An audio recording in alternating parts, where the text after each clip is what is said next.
जय हिंद फ्रेंड। आज की क्लास में आपका स्वागत है। इस क्लास में हम लोग सीखेंगे हिंदी से इंग्लिश ट्रांसलेशन। किसी भी पैसेज को या किसी भी सेंटेंस को कैसे हिंदी से इंग्लिश में ट्रांसलेट करते हैं, हम लोग यहाँ पर जो है पूरे एकदम बेसिक से सीखेंगे। ठीक है।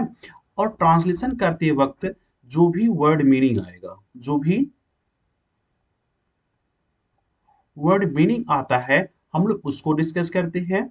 और साथ ही साथ जितने हमारे ग्रामर के रूल बनते हैं, जो भी रूल्स आता है उसको समझते हैं। ठीक है। और सेंटेंस को कैसे आसान बना करके ट्रांसलेट किया जाए, हम लोग उसको भी साथ साथ सीखते हैं।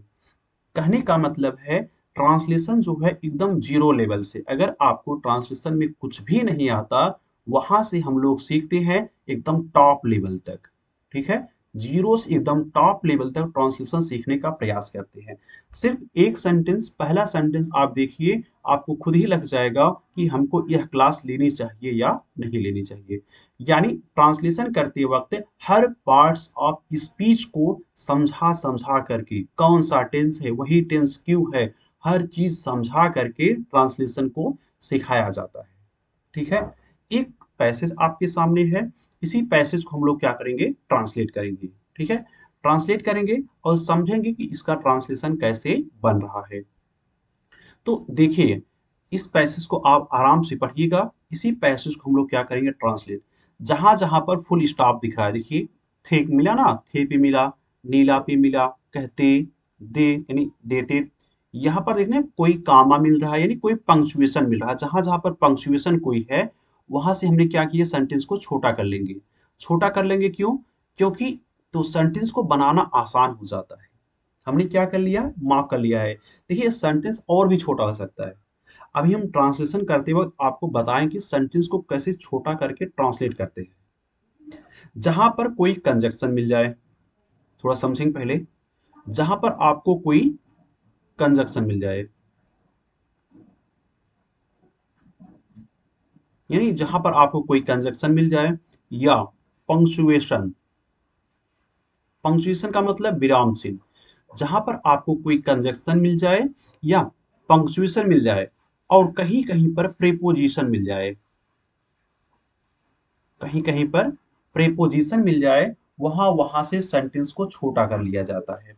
सेंटेंस को छोटा करके अगर हम ट्रांसलेशन करेंगे, तो ट्रांसलेशन बहुत आसान हो जाता है। ठीक है। चलिए, पहला देखिए सेंटेंस, लाडो 8 साल की थी। इतना एक सेंटेंस है। एंड हमारे पास क्या है, और क्या है, कंजक्शन है। ठीक है? उसके पास रंगों के नाम बाकी बच्चों से ज्यादा थे। तो देखिए, एक ही सेंटेंस था, हमने 3 हिस्सों में डिवाइड कर दिया। तो पहला सेंटेंस हमने बना दिया, लाडो 8 साल की थी। दूसरा, और कंजक्शन हो गया। और तीसरा सेंटेंस यहां से हो गया।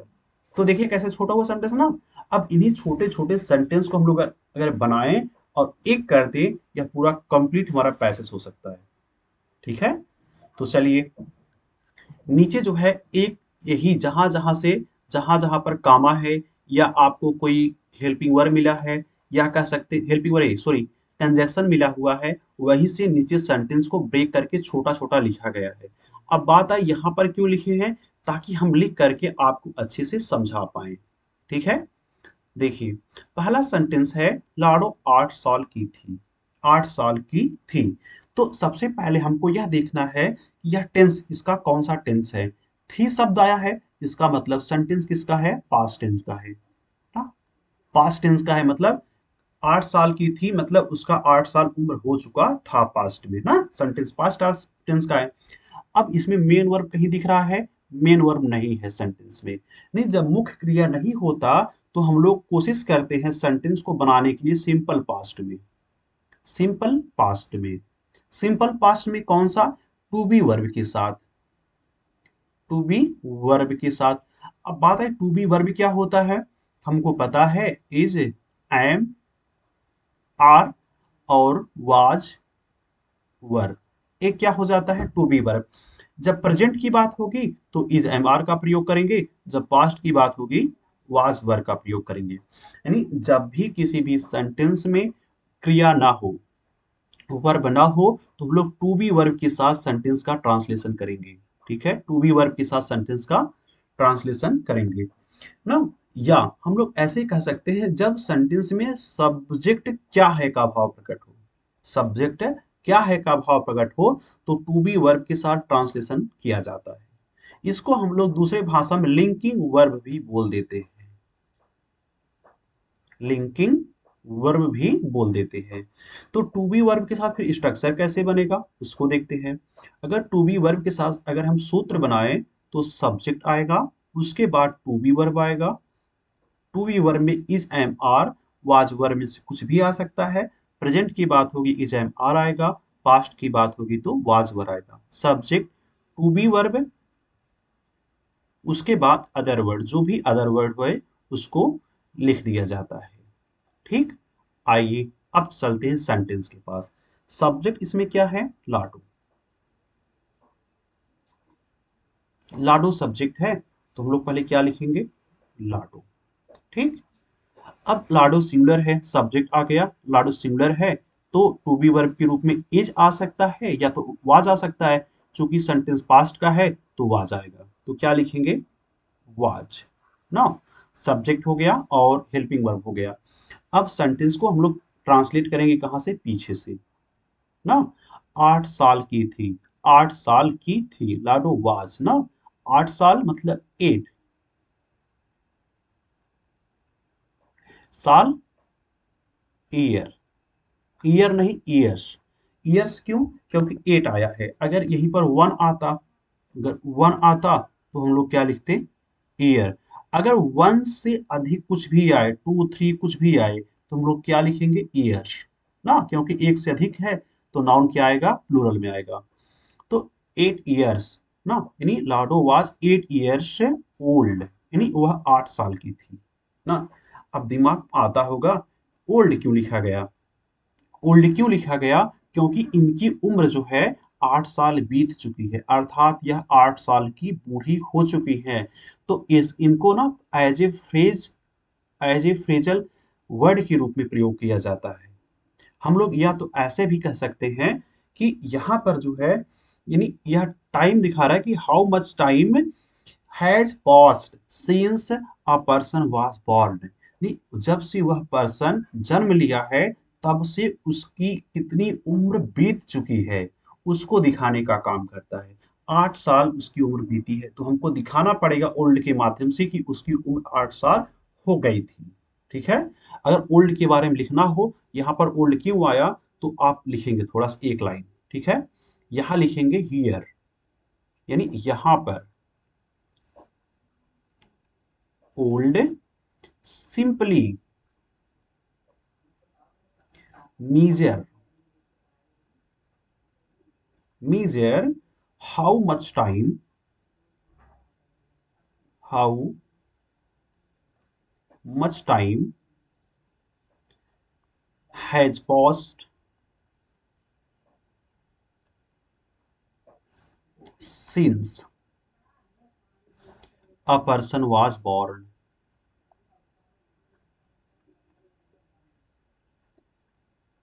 यानी कोई व्यक्ति जब से पैदा हुआ है कितनी उम्र बीत गई है उसको दिखाने के लिए ओल्ड का प्रयोग किया जाता है। कहें वो 8 साल की थी मतलब इसका 8 साल उम्र बीत गया है, मतलब वो 8 साल बूढ़ी हो चुकी है। ठीक है। अब चलिए अगले सेंटेंस पर करें। एंड, और का क्या हो जाता है? एंड ना। हमने पहला सेंटेंस लिखा फिर कंजक्शन आया था हमने उसको लिखा। अब आगे सेंटेंस क्या था? उसके पास रंगों के नाम बाकी बच्चों से ज्यादा थे ना। उसके पास ना रंगों के नाम बाकी बच्चों से ज्यादा थे। ठीक है। अब देखिए, उसके मतलब लाडो, उसके मतलब लाडो। अब लाडो कोई फीमेल है तो फीमेल के लिए प्रोनाउन क्या आता है? सी। तो उसके पास कहें बाकी बच्चों से ज्यादा थे ना, ज्यादा थे उसके पास, बाकी बच्चों से रंग, बाकी बच्चों से ज्यादा थे। मतलब देखिए रंगों के नाम, क्या रंग नहीं कह रहे हैं, क्या कह रहे हैं? रंगों के नाम। मतलब कहने इस सेंटेंस को ध्यान से समझेंगे। कहें उसके पास रंगों के नाम बाकी बच्चों से ज्यादा थे, मतलब रंगों के नाम उसके पास बाकी बच्चों से ज्यादा थे, मतलब वह अधिक रंगों के नाम जानती थी। ठीक है। यानी जानने की बात हो रही है यहाँ पर। इसको ध्यान रखेंगे, जानने की बात हो रही है, मतलब बाकी बच्चों की अपेक्षा वह अधिक रंगों को जानती थी। ना जानती थी, ना जानती थी इसका मतलब है जानता, ता था ते थे ती थी, किसमें आता है? पास्ट इंडेफिनिट में आता है। पास्ट इंडेफिनिट में आता है। अब हमको पता है पास्ट इंडेफिनिट का सूत्र क्या होता है? सब्जेक्ट, उसके बाद वर्ब का सेकंड फॉर्म, उसके बाद ऑब्जेक्ट। ठीक है, इसको सेंटेंस को ध्यान रखेंगे, ध्यान से समझेंगे। अरे उसके पास रंगों के नाम बाकी बच्चों से ज्यादा थे, मतलब वह अधिक रंगों के नाम जानती थी। अगर ऐसे होता उसके पास रंग ज्यादा थे बाकी बच्चों की अपेक्षा, तो वहां रंग की बात होती, यहाँ रंगों के नाम की बात हो, जानने की बात हो रही है। ठीक ना? तो उसके पास मतलब लाडो के पास, लाडो के लिए कौन सा प्रोनाउन आएगा? सी। तो हम लोग क्या लिखेंगे? सी। ना? अब वर्ब क्या है? जानना। ना, जानना। रंगों के नाम जानती थी, तो जानना मतलब नो। अब नो का सेकंड फॉर्म क्या हो जाता है? न्यू। ना, न्यू। नहीं, सी न्यू, वह जानती थी, वह जानती थी। क्या जानती थी? ज्यादा नाम, ज्यादा नाम, यानी ज्यादा नाम, मोर नेम, ज्यादा नाम। किसके ज्यादा नाम? रंगों के। ऑफ मतलब के, कलर यानी कलर, है ना, कलर्स। अब बात आई मोर नेम ऑफ कलर, यानी सी न्यू, वह जानती थी, मोर नेम ऑफ कलर्स, ज्यादा रंग। किसकी अपेक्षा? बाकी बच्चों की अपेक्षा। अपेक्षा, अपेक्षा का मतलब दैन, की अपेक्षा। अपेक्षा शब्द नहीं है यहाँ पर, फिर भी देखेंगे अगर सेंटेंस पढ़ेंगे ना, तुलना करने की बात हो रही है, तुलना करने की बात हो रही है। उसके पास अन्य बच्चों से ज्यादा रंग थे, ना, कलर्स, देन की अपेक्षा, द अदर चिल्ड्रेन में दूसरे बच्चों की अपेक्षा, द अदर चिल्ड्रेन यानी दूसरे बच्चों की अपेक्षा। ठीक ना? ये सी न्यू, वह जानती थी, मोर name of colours, more name of colours यानी और ज्यादा रंगों के नाम, ना, देन द अदर चिल्ड्रेन दूसरे बच्चों की अपेक्षा। अगर हम इसका सही हिंदी लिखें, इसका हिंदी अगर हम पूरी तरह से सही लिखें, तो ऐसे हो जाएगा, मतलब वह मतलब लाटो, वह अन्य बच्चों की अपेक्षा,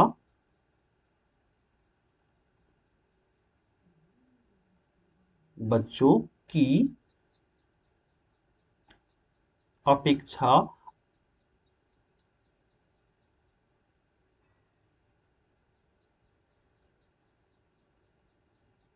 ज्यादा रंगों के नाम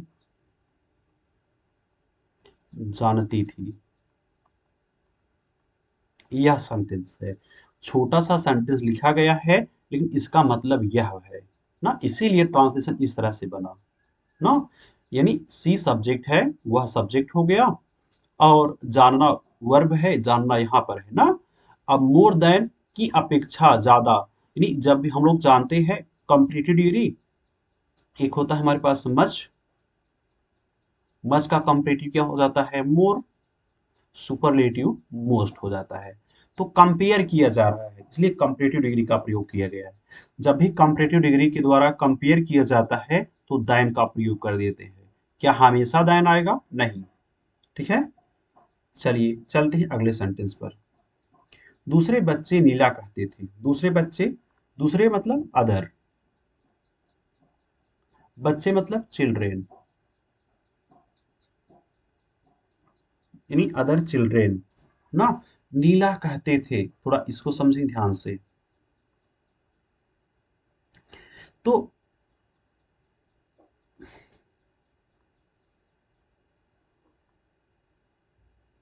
अदर चिल्ड्रेन कहते थे, दूसरे बच्चे नीला कहते थे, मतलब बच्चों की क्या थी? आदत थी, ना, बच्चों की क्या है?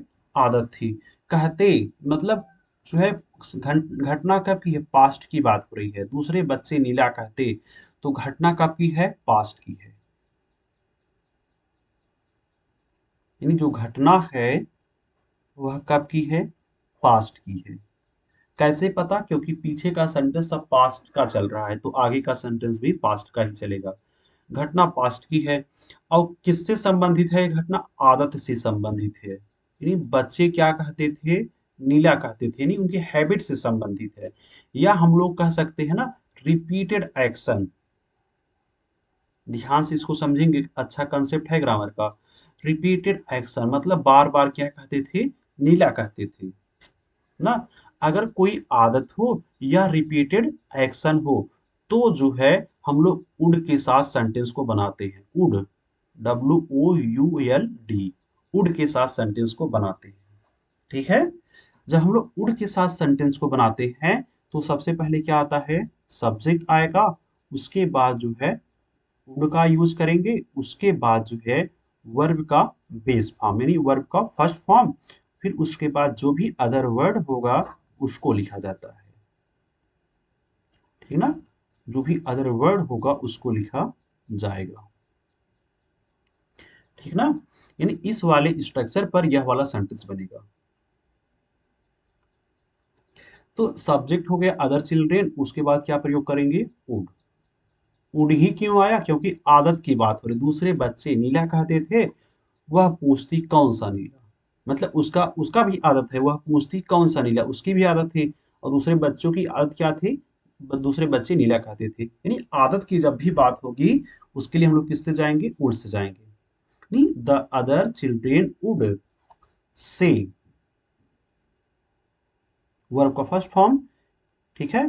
The other children would say यानी दूसरे बच्चे कहते थे, क्या कहते थे? नीला, ब्लू। बस हो गया ना। डबल इन्वर्टेड क्यों रखा गया? क्योंकि नरेशन वाला सेंटेंस सोचिए, नरेशन हम लोग जैसे बनाते ना, डायरेक्ट और इनडायरेक्ट नरेशन। दूसरे बच्चे इस बात को कह रहे हैं, दूसरे बच्चे किस चीज को कह रहे हैं? ब्लू। नहीं, other children would say blue, दूसरे बच्चे नीला कहते हैं। ठीक है। वह पूछती कौन सा? वह पूछती, वह मतलब सी। सी मतलब वो लड़की ना, सी। अब पूछती उसकी भी आदत है। हमने अभी समझा, जब आदत है तो हम लोग सब्जेक्ट वुड और वर्ब के फर्स्ट फॉर्म से जाएंगे, क्योंकि आदत वाली जब बात होती है तो वुड से सेंटेंस को ट्रांसलेट किया जाता है। अब वुड से क्यों? क्योंकि पास्ट है ना, पास्ट है तो विल का वुड हो जाता है। तो यानी सी वुड, सी वुड यानी वह पूछती, सी वुड आस्क यानी वह पूछती, यानी कौन सा नीला। कौन सा मतलब which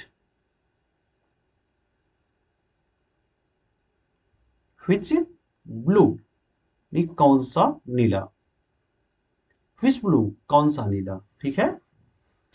अगले सेंटेंस चलते हैं। आसमान वाला या कमीज वाला? आसमान वाला या कमीज वाला? आसमान वाला, दो सेंटेंस है, या कमीज वाला। देखिएगा, दो स्काइज, दो स्काइज। सिर्फ इतना भी लिख सकते हैं आप, द स्काइज हो जाएगा। इसका मीनिंग क्या? आसमान वाला। और या दो सर्ट्स, सर्ट्स एपोस्ट्रोफी एस लगाना है, द सर्ट्स। या तो आप ऐसे इसको बना सकते हैं, या द स्काई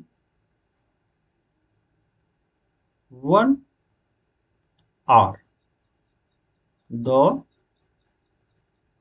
सर्ट वन। ठीक है, इससे भी बना सकते हैं, जिससे आप चाहें उससे आप बना सकते हैं। स्काई के पहले आर्टिकल द क्यों आया? क्योंकि हम लोग जानते हैं जो भी खगोलीय पिंड होते हैं, जो भी खगोलीय यानी जो भी ब्रह्मांड से संबंधित पिंड है, उनके नाम के पहले क्या आता है? आर्टिकल द का प्रयोग किया जाता है। ठीक है। लोग हंस देते, लोगों का क्या मतलब? लोगों की आदत क्या थी? लोग हंस देते थे ना। लोग यानी पीपल, पीपल। अब अच्छा बताइए, पीपल हंस देते थे मतलब उनकी भी आदत क्या थी? हंसना। People would laugh.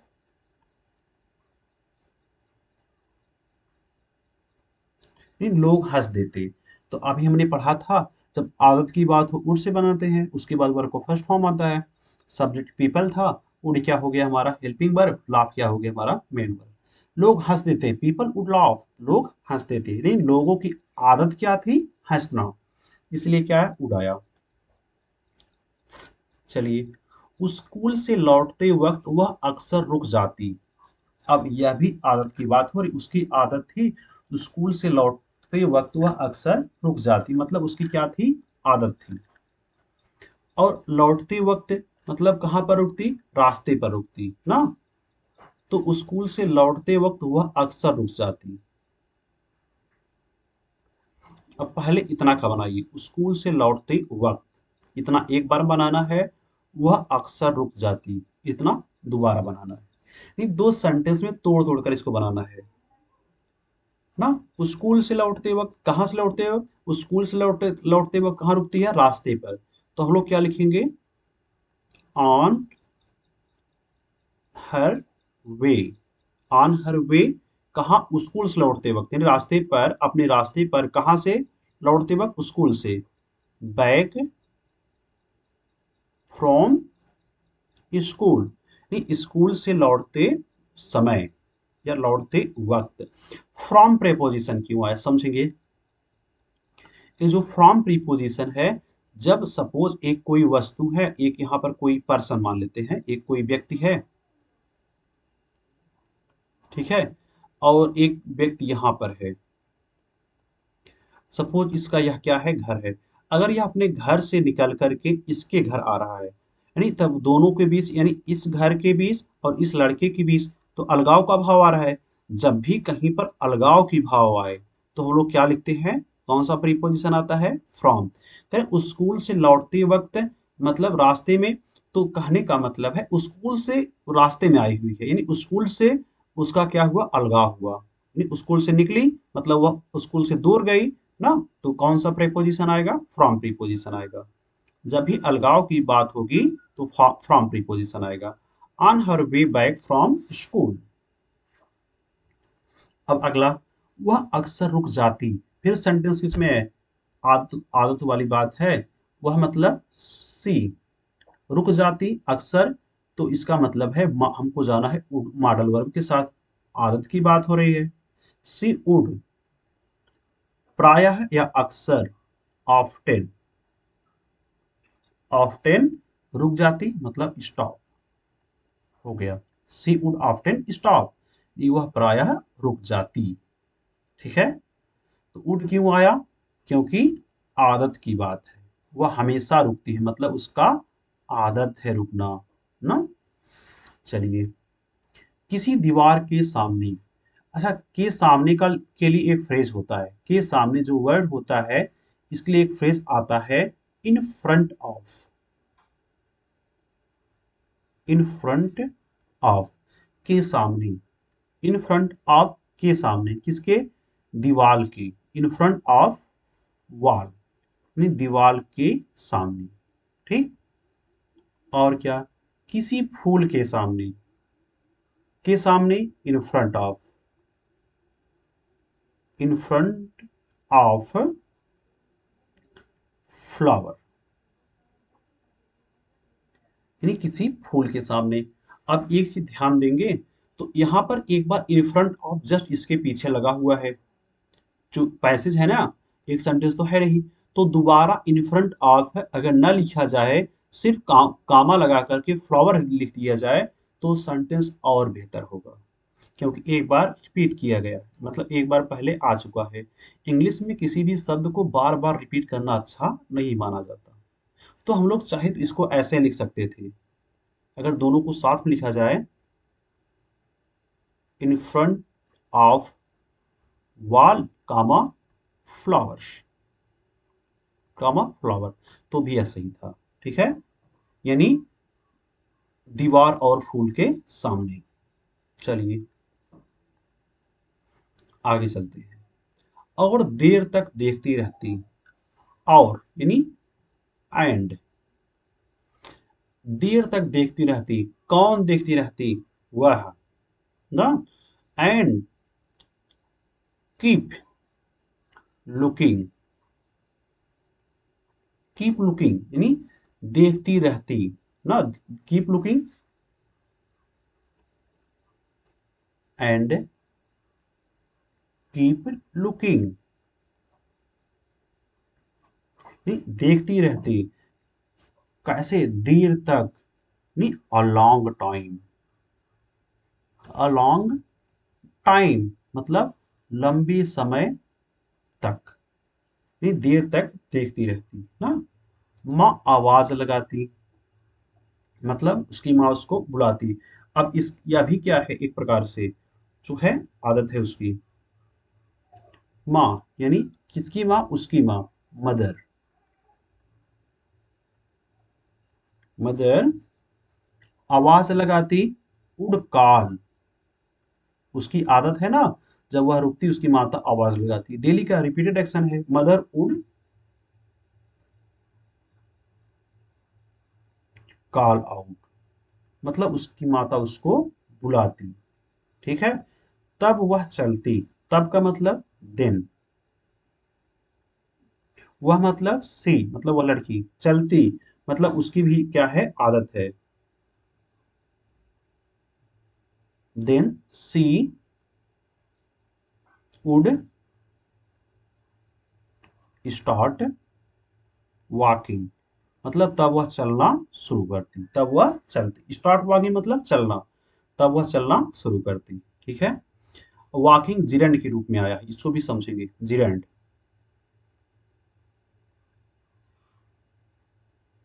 अगर जिरेंड के रूप में आया है अर्थात यह किसका काम कर रहा है? नाउन का।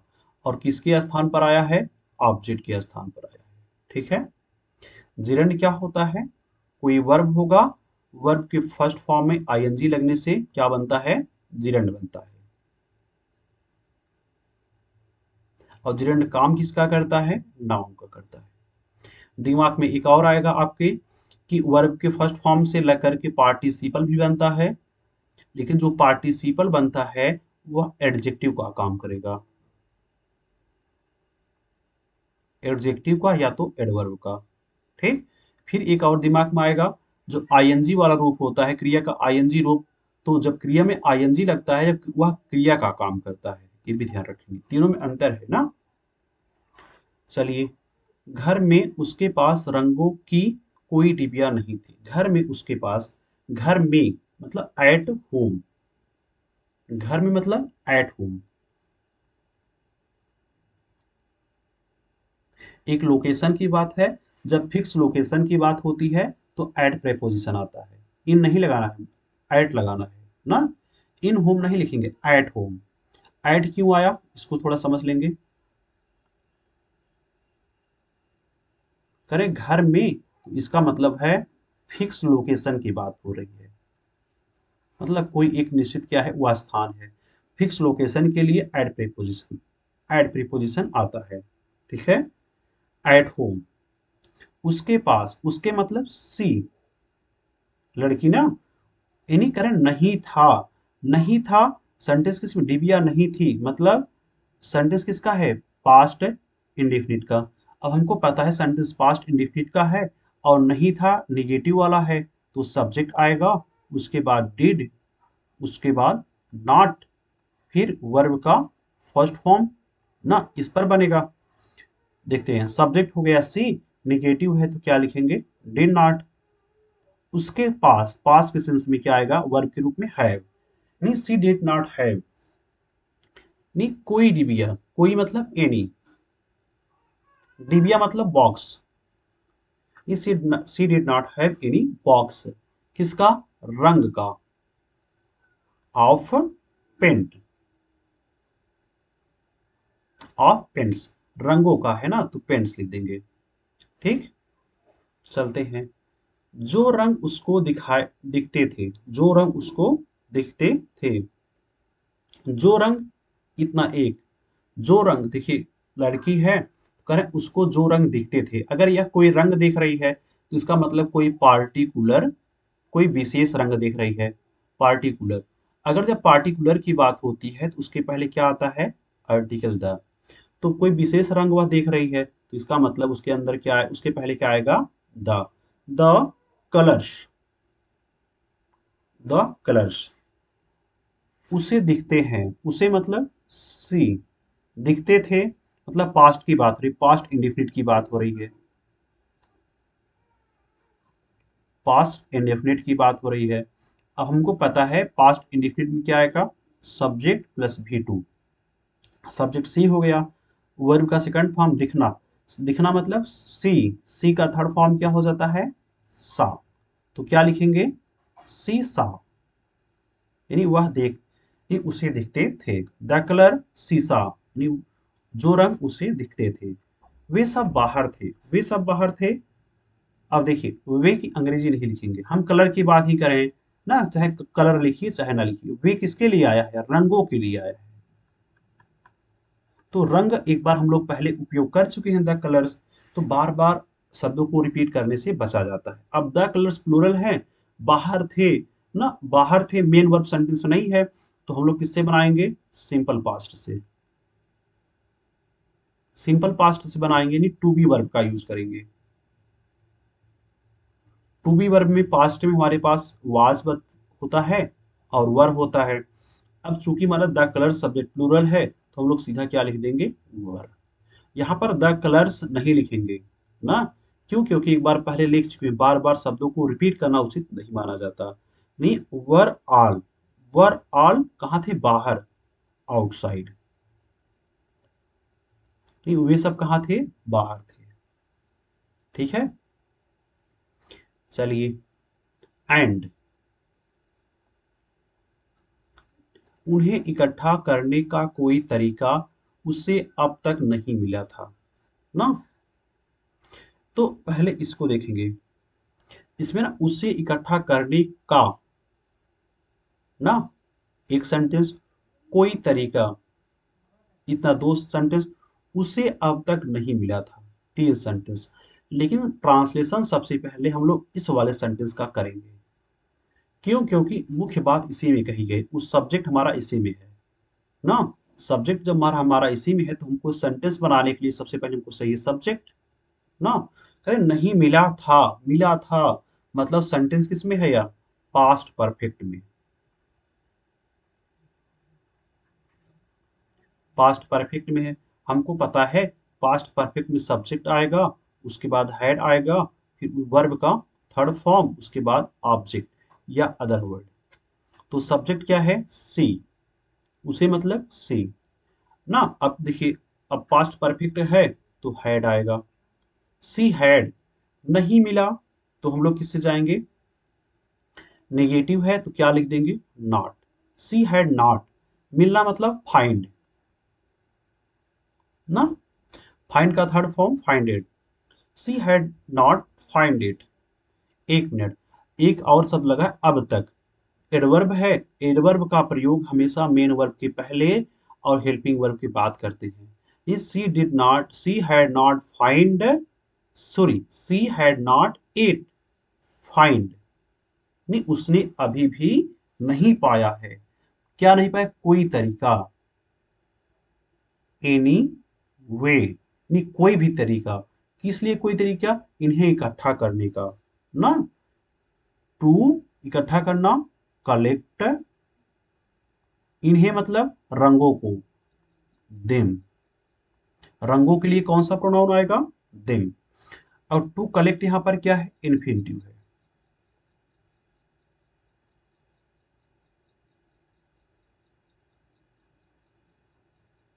इन्फिनिटिव क्या होता है? कोई भी वर्ब होगा, वर्ब के फर्स्ट फॉर्म के पहले तो अगर टू लगा देते हैं तो वह इन्फिनिटिव बन जाता है और यह नाउन का काम करता है। ठीक ना। चलिए, यही बात उससे सबसे ज्यादा खटकती थी। यही बात, यही बात मतलब जो बात जो है ये रंग वाली ना, उसी बात हो रही है। दैट, यही बात मतलब दैट,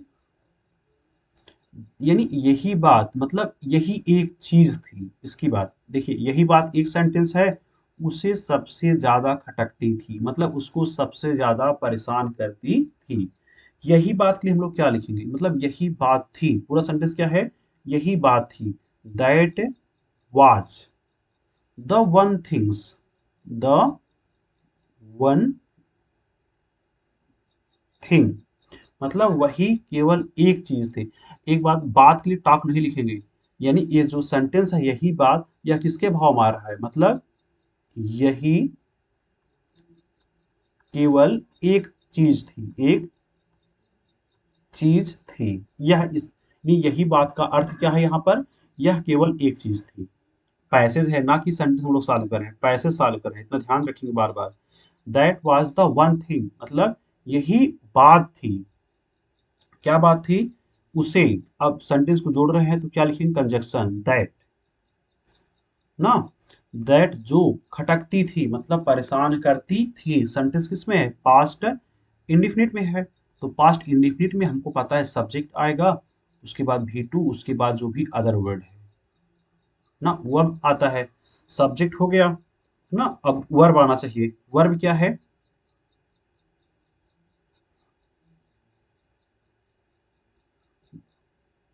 सब्जेक्ट, वर्ब है परेशान करना। तो हम लोग परेशान करने के लिए क्या लिख सकते हैं, बॉदर्ड। दैट बॉदर्ड, बॉदर्ड हर, यानी उसे परेशान करती थी। कितना, सबसे ज्यादा, द मोस्ट, मतलब सबसे ज्यादा परेशान करती थी ना। इसको ध्यान देंगे, यही बात का मीनिंग क्या है, मतलब यह केवल एक चीज थी। That was the one thing, मतलब यही एक चीज थी, इतना। That bothered her the most, that जो, जो, ना, बॉदर्ड हर उसे परेशान करती थी, द मोस्ट सबसे ज्यादा। ठीक है, द मोस्ट सबसे ज्यादा। तो मोस्ट के पहले आर्टिकल द क्यों आया, थोड़ा इसको समझ लेते हैं। देखिए, मोस्ट क्या है, सुपरलेटिव डिग्री। हमारे पास डिग्री कितनी है, तीन। मच, मोर, मोस्ट। हमारे पास डिग्री कितनी है, तीन। मच को हम लोग बोल देते हैं पास्ट डिग्री, और मोर को क्या बोलेंगे, कंपैरेटिव डिग्री।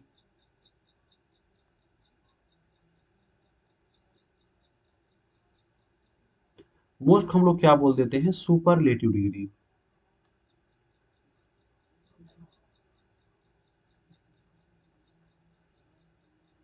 ठीक, सुपरलेटिव डिग्री। तो जो कंपैरेटिव डिग्री होता है, वह कंपेयर करने के लिए प्रयोग किया जाता है। मच साधारण, साधारण सी क्वालिटी दिखाने के लिए किया जाता है। और जो सुपरलेटिव डिग्री होती है, ये सर्वोच्चता को दिखाता है। जैसे मानते एक क्लास है, इस क्लास में क्या है, बहुत सारे लोग हैं, और कक्षा के अंदर बहुत सारे छात्र होते हैं। कहा जाए इस क्लास में सबसे अच्छा एक कोई छात्र है, माने मान लीजिए इसका नाम क्या है, रोहन, ना, इस छात्र का। हमने कहा रोहन सबसे अच्छा लड़का है। तो जब ग्रुप में से, एक पूरा ग्रुप है, इस ग्रुप में से किसी एक की बात होगी, किसी एक की क्वालिटी की बात होगी, हम लोग सुपरलेटिव डिग्री का प्रयोग कर देते हैं। अब चूंकि एक है, निश्चित है, इसीलिए सुपरलेटिव डिग्री के पहले आर्टिकल द का प्रयोग कर देते हैं।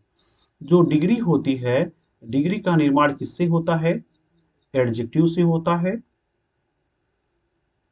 या तो एडवर्ब से होता है। अब बात है एडजेक्टिव और एडवर्ब से ही क्यों होता है, क्योंकि इंग्लिश में यही दो शब्द हैं जो क्वालिटी को दिखाते हैं, इन जो क्वालिटी को दिखाते हैं, क्वालिटी को दिखाते हैं, किसी के गुण को दिखाते हैं, इसलिए डिग्री का निर्माण एडजेक्टिव और एडवर्ब से होता है। चलते हैं अगले सेंटेंस पर। सेंटेंस यहीं पर आपका समाप्त हो जाता है, बस इतना था। आज का सेशन कैसे लगा आप बताइएगा। और यह पीडीएफ जो है, आपके पास एक नया टेलीग्राम ग्रुप का लिंक मिलेगा, वहां पर आपको मिल जाएगा। आप जो है यूट्यूब पर सर्च करिएगा आईक्यू पॉइंट। आप आईक्यू पॉइंट सर्च करेंगे तो आपको दो चैनल मिलेगा, एक आईक्यू पॉइंट करके मिलेगा, और एक जो है आईक्यू पॉइंट 2.0 करके मिलेगा। तो आप दोनों चैनल से जुड़िएगा, और दोनों चैनल पर जो है कभी इस चैनल पर कोई कंटेंट जाता है, कभी इस चैनल पर, ठीक है? इस पर यानी आईक्यू पॉइंट पर ग्रामर से रूल से संबंधित कोई कंटेंट जाता है और ट्रांसलेशन से संबंधित आईक्यू पॉइंट 2.0 पर जाने वाला है। धन्यवाद।